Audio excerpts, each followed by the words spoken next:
აფხაზ ბიჭს ასობით ადამიანი, თალი, კაცი, ბავშვი, გულწრფელად ეხუტება.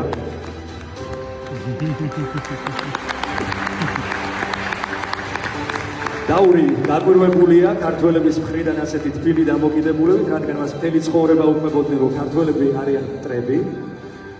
დაურ გუავა 1994 წელს დაიბადა, შეიარაღებული დაპირისპირების დასრულების შემდეგ ომი არ უნახავს, მაგრამ გარსეუმყოფებისგან იგებდა თუ რა ხდებოდა, მოგვიანებით მიხვდა, რომ ეს იყო მხოლოდ ერთი მხარის დანახული სიმართლე, მეორე მხარის სიმართლე კი აქ თბილისში გაიგო მან.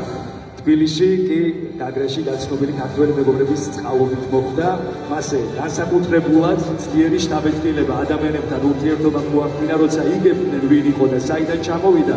არასდროს გამოუხატავთ აგრესიამ უარყოფითი დამოკიდებულება, პირიქით თბილად იღებდნენ, გულწრფელად ამხნევებდნენ, დახმარებას ცდილობდნენ. ეს მისთვის სრულიად მოულოდნელი და ძალიან მნიშვნელოვანი გამოცდილება იყო.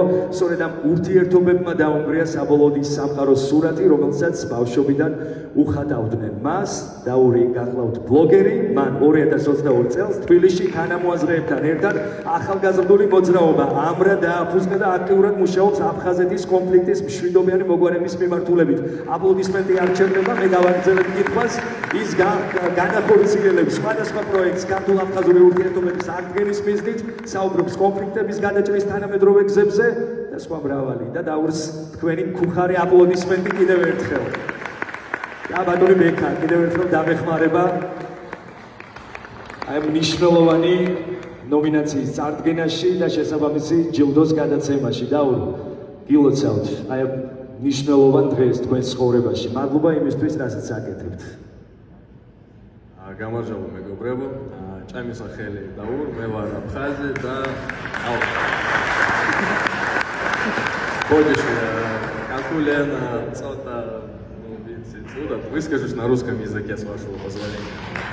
Мадлоба.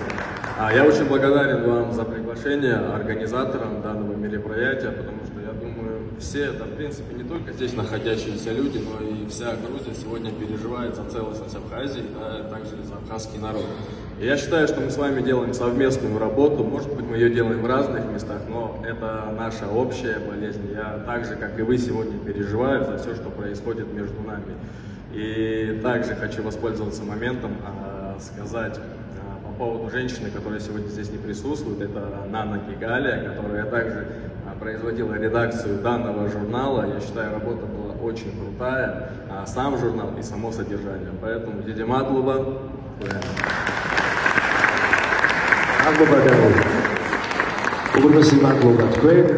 აი ესე, მოკლედ, სიხარულის საღამო.